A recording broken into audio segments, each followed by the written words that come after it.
പതിറ്റാണ്ടിന് ശേഷം കൊല്ലത്ത് ചേരുന്ന CPIM സംസ്ഥാന സമ്മേളന വിളംബരം ചെയ്യുന്ന പ്രചാരണം കൊല്ലത്തെ ചുവപ്പിച്ചു. വിയോഗത്തിലൂടെ നോവായി മാറിയ സീതാറാം യെച്ചൂരിയും കോടിയേരി ബാലകൃഷ്ണനും സമ്മേളനകാലത്തും നിറസാന്നിധ്യമാണ്.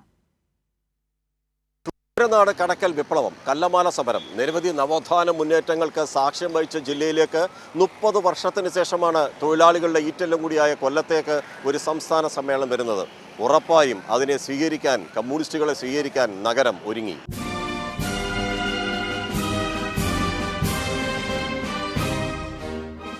പരമ്പരാഗത തൊഴിലാളികൾ, ചരിത്ര ശേഷിപ്പുകൾ, വിപ്ലവങ്ങൾ, ഉച്ചനിജത്വത്തിനെതിരായ മനുഷ്യയുദ്ധം കൊല്ലമെന്നും പോരാട്ടങ്ങളുടെ മണ്ണായിരുന്നു. ഇവയൊക്കെ അടയാളപ്പെടുത്തുന്ന ശില്പങ്ങളും ഫലകങ്ങളും ബോർഡുകളും സമ്മേളനം നടക്കുന്ന കൊല്ലത്ത് CPIM-ഉം വർഗ ബഹുജന സംഘടനകളും സ്ഥാപിച്ചു. ഫ്രഞ്ച് വിപ്ലവവേളയിൽ ഉയർത്തിയ ചോരയിൽ കുതിർന്ന അതേ ചൊങ്കുടി ഇന്നും സാമ്രാജ്യത്വത്തിനെതിരെ, ജന്മിത്വത്തിനെതിരെ, വർഗീയതയ്ക്കെതിരെ പോരാടാൻ ഊർജം പകരുന്നു.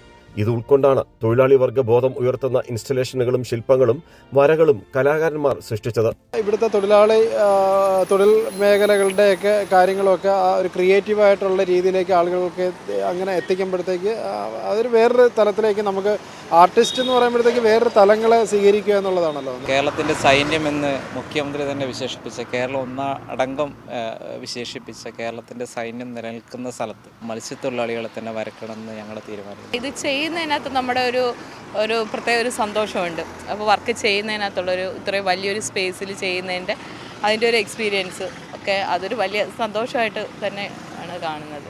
CPIM-ന് വേണ്ടി ജീവിച്ചു മരിച്ചവരും രക്തസാക്ഷികളും കൊല്ലം നഗരത്തിൽ പുനർ അവതരിപ്പിക്കപ്പെട്ടു.